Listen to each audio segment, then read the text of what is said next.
ದೆಹಲಿಯಲ್ಲಿ ಈ ಬಾರಿ ಬಿಜೆಪಿಗೆ ಐತಿಹಾಸಿಕ ಗೆಲುವು ಸಿಕ್ಕಿದೆ. ಬಿಜೆಪಿ ಅಧ್ಯಕ್ಷ ರುದ್ರೇಶ್ ಕೊರಟಗೆರೆ ಪಟ್ಟಣದ ಎಸ್ಎಸ್ಆರ್ ವೃತ್ತದಲ್ಲಿ ಬಿಜೆಪಿ ವಿಜಯೋತ್ಸವ ಆಚರಣೆಯಲ್ಲಿ ಭಾಗವಹಿಸಿ ಮಾತನಾಡಿ, ಪ್ರಧಾನಿ ನರೇಂದ್ರ ಮೋದಿ ನೇತೃತ್ವದ ಬಿಜೆಪಿ ಸರ್ಕಾರಕ್ಕೆ ಇದು ಐತಿಹಾಸಿಕ ಗೆಲುವು. ದೆಹಲಿಯಲ್ಲಿ 27 ವರ್ಷಗಳ ಬಳಿಕ ಬಿಜೆಪಿ ಅಧಿಕಾರ ಚುಕ್ಕಾಣಿ ಹಿಡಿದಿದೆ. ದೆಹಲಿಯ ಚುನಾವಣಾ ಫಲಿತಾಂಶ ಭಾರತ ದೇಶಕ್ಕೆ ದಿಕ್ಸೂಚಿಯಾಗಿದೆ.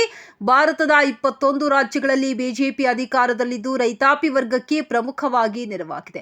ಆಮ್ ಆದ್ಮಿ ಪಕ್ಷದ ಭ್ರಷ್ಟ ದುರಾಡಳಿತಕ್ಕೆ ನಿನ್ನೆಯ ಫಲಿತಾಂಶವೇ ಉದಾಹರಣೆ. ಕಳೆದ 10 ವರ್ಷದ ಕೇಜ್ರಿವಾಲ್ ಸರ್ಕಾರದಲ್ಲಿ ಭ್ರಷ್ಟಾಚಾರವೇ ತುಂಬಿ ತುಳುಕುತ್ತಿತ್ತು. ಕೇಜ್ರಿವಾಲ್ ಭ್ರಷ್ಟಾಚಾರ ಆಡಳಿತದ ಮುಖವಾಡಕ್ಕೆ ದೆಹಲಿಯ ನಾಗರಿಕರು ತಕ್ಕ ಪಾಠ ಕಲಿಸಿದ್ದಾರೆ. ಹಾಗೆಯೇ ಕರ್ನಾಟಕದಲ್ಲಿ ಸಿದ್ದರಾಮಯ್ಯ ನೇತೃತ್ವದ ಸರ್ಕಾರ ಭ್ರಷ್ಟಾಚಾರದಿಂದ ಆಡಳಿತ ನಡೆಸುತ್ತಿದೆ. ಗ್ಯಾರಂಟಿ ಬಿಟ್ಟಿ ಬಾಕಿಗಳ ಯೋಜನೆಯಿಂದ ಜನರನ್ನ ಯಾಮಾರಿಸುತ್ತಿದ್ದಾರೆ. ವಾಲ್ಮೀಕಿ ಹಗರಣ, ಮೂಡ ಹಗರಣ, ಇತರೆ ಎಲ್ಲಾ ಹಗರಣಗಳಲ್ಲಿಯೂ ರಾಜ್ಯ ಸರ್ಕಾರ ಮುಳುಗಿ ಹೋಗಿದೆ. ದೆಹಲಿಯ ನಾಗರಿಕರು ಎಚ್ಚೆತ್ತು ಆಮ್ ಆದ್ಮಿಗೆ ಭಾರೀ ಹಿನ್ನಡೆ ಕೊಟ್ಟು ಸೋಲು ಉಳಿಸಿ ಬಿಜೆಪಿಗೆ ಅಧಿಕಾರದ ಅವಕಾಶ ಕಲ್ಪಿಸಿದ್ದು ದೇಶವನ್ನ ಪ್ರಗತಿಯತ್ತ ಕೊಂಡೊಯ್ಯಲು ಮತ್ತೊಮ್ಮೆ ಅಧಿಕಾರ ನೀಡಿದ್ದಾರೆ. ಬಿಜೆಪಿಯ ವಿಜಯ ಪರ್ವ ದೇಶದಲ್ಲಿ ಸದಾ ಮುಂದುವರೆದಿದ್ದು ಮುಂದಿನ ಎಲ್ಲಾ ಚುನಾವಣೆಗಳಲ್ಲೂ ಎನ್ಡಿಎ ಪಕ್ಷ ಅಧಿಕಾರ ಚುಕ್ಕಾಣಿ ಹಿಡಿಯುವುದು ನಿಶ್ಚಿತ ಎಂದರು. ಅರ್ಥ ಮಾಡ್ಕೋಬೇಕು. ಇವತ್ತು ನಮ್ಮ ಕೊರಟಗೆರೆ ತಾಲೂಕಿನಲ್ಲಿ ಇದೇ ರೀತಿ ಅಧ್ಯಕ್ಷರೆಲ್ಲ ಹೇಳಿದರು. ಎಲ್ಲ ಕಡೆಯೂ ನಾವು ಸಕ್ರಮವಾಗಿ ಜೈವೇರಿ ಬಾರಿಸ್ತಾ ಇದ್ದೀವಿ. ಮುಂದಿನ ದಿನಗಳಲ್ಲಿ ಈ ಭ್ರಷ್ಟ ಕಾಂಗ್ರೆಸ್ ಸರ್ಕಾರ ಆಡಳಿತದ ಜನಗಳು ನೋಡಿ ಬೇಸತ್ತು ಹೋಗಿದ್ದಾರೆ.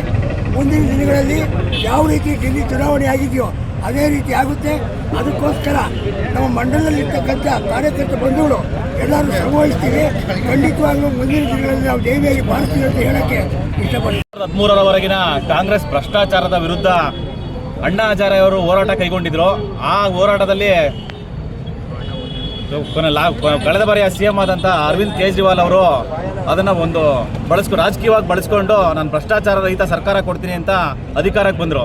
ಅವ್ರು ಬಂದು ಸ್ವತಃ ಅವರೇನೇ ಅಬಕಾರಿ ಇಲಾಖೆಯಲ್ಲಿ ಕೋಟಿ ಹಗರಣಗಳನ್ನು ನಡೆಸಿ ಅವರೇ ಭ್ರಷ್ಟಾಚಾರಕ್ಕೆ ಸೇರ್ಕೊಂಡು ಜೈಲು ಸೇರಿದ್ರು. ಸ್ವತಃ ಅವರು ಸಿಎಂ ಮನೆ ನವೀಕರಣ ಅಂತೇಳಿ ಕೋಟಿ ಹಣ ಹೊಡೆದ್ರು. ಏನು ಜನಗಳಿಗೆ ಭರವಸೆ ಕೊಟ್ಟಿದ್ರು, ನಾವು ಭ್ರಷ್ಟಾಚಾರ ನಿರ್ಮೂಲನೆ ಮಾಡ್ತೀವಿ ಅಂತ ಸ್ವತಃ ಅವರೇ ಭ್ರಷ್ಟಾಚಾರ ಮಾಡಿಕೊಂಡು ಎಲ್ಲ ಸಚಿವರುಗಳು ಕೂಡ ಅವ್ರ ಜೊತೆ ಭಾಗಿಯಾಗಿ ಇವರು ಜೈಲು ಸೇರಬೇಕಾಗಿತ್ತು. ಅಂಥ ಒಂದು ಭ್ರಷ್ಟಾಚಾರ ಸರ್ಕಾರನ ದೆಹಲಿಯ ನಾಗರಿಕ ಬಂಧುಗಳು ಸ್ಪಷ್ಟವಾಗಿ ತಿರಸ್ಕರಿಸಿ ಒಂದು ಮೋದಿ ಅವರ ನಾಯಕತ್ವಕ್ಕೆ ಬೆಂಬಲ ಕೊಟ್ಟು ಇವತ್ತು ನಮಗೆ ಬಹುಮತ ಕೊಟ್ಟಿದ್ದಾರೆ. ಅವ್ರಿಗೆ ಮೊದಲಿಗೆ ಧನ್ಯವಾದ ತಿಳಿಸೋಕೆ ಇಷ್ಟಪಡ್ತೀನಿ. ಈಗೇನು ಅಲ್ಲಿ ಜೈಬೇರಿ ಬಾರಿಸಿದ್ದೀವಿ, ಅದು 27 ವರ್ಷಗಳ ನಂತರ ನಮಗೆ ಸಿಕ್ಕಿರುವಂಥ ಜಯ. ಅದು ಇದ್ರ ಜೊತೆಲಿ ಇನ್ನೊಂದು ಮುಖ್ಯವಾದ ವಿಚಾರ ಹೇಳಕ್ಕೆ ಇಷ್ಟಪಡ್ತೀನಿ. ಕಾಂಗ್ರೆಸ್ನವ್ರನ್ನ ಸಂಪೂರ್ಣವಾಗಿ ನಾವು ದೆಹಲಿ ನಾಗರಿಕರು ತಿರಸ್ಕರಿಸಿದ್ದಾರೆ. 2014ರಲ್ಲಿ 0, 2020ರಲ್ಲಿ 0, ಈಗಲೂ ಕೂಡ 0. ಇದು ತೀವ್ರ ಕಾಂಗ್ರೆಸ್ಗೆ ಮುಖಭಂಗ ಅನುಭವಿಸೋಂಗೆ ಜನರು ತಿರಸ್ಕರಿಸಿದ್ದಾರೆ.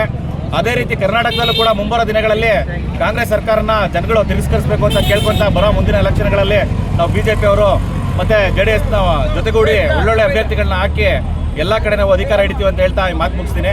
ನಮ್ಮ ಕೊರಟಗೆರೆ ಮಂಡಲದ ಎಲ್ಲ ಪದಾಧಿಕಾರಿಗಳು ಮತ್ತು ಕಾರ್ಯಕರ್ತರು ನಿನ್ನೆ ಏನು ಚುನಾವಣಾ ಫಲಿತಾಂಶ ಘೋಷಣೆ ಆಗಿದೆ ದೆಹಲಿಯಲ್ಲಿ ಒಂದು ಐತಿಹಾಸಿಕ ಗೆಲುವನ್ನು ಬಿಜೆಪಿಗೆ ದೆಹಲಿಯ ಎಲ್ಲ ಕಾರ್ಯಕರ್ತ, ಎಲ್ಲ ಪ್ರಜೆಗಳು, ದೆಹಲಿಯ ಎಲ್ಲ ನಾಗರಿಕ ಬಂಧುಗಳು ಬಿಜೆಪಿಗೆ ಒಂದು ಐತಿಹಾಸಿಕ ಗೆಲುವನ್ನು ಕೊಟ್ಟಿದ್ದಾರೆ. ಅದಕ್ಕಾಗಿ ಮೊದಲನೆಯದಾಗಿ ದೆಹಲಿಯ ರಾಜಧಾನಿಯ ಎಲ್ಲ ನಮ್ಮ ನಾಗರಿಕ ಬಂಧುಗಳಿಗೆ ನಾವು ಧನ್ಯವಾದವನ್ನು ಅರ್ಪಿಸುತ್ತೇವೆ. ಮೋದಿಯವರ ನೇತೃತ್ವದ ಬಿಜೆಪಿಗೆ ಒಂದು ಐತಿಹಾಸಿಕ ಗೆಲುವನ್ನು ದೆಹಲಿಯಲ್ಲಿ ಚುನಾವಣೆಯಲ್ಲಿ ನೀಡಿದ್ದಾರೆ. ಬಂಧುಗಳೇ, ನಿಮಗೆಲ್ಲ ಗೊತ್ತಿದೆ, ಕಳೆದ 27 ವರ್ಷದ ನಂತರ ಬಿಜೆಪಿ ದೆಹಲಿಯ ಒಂದು ಚುಕ್ಕಾಣಿ ಹಿಡಿದಿದೆ.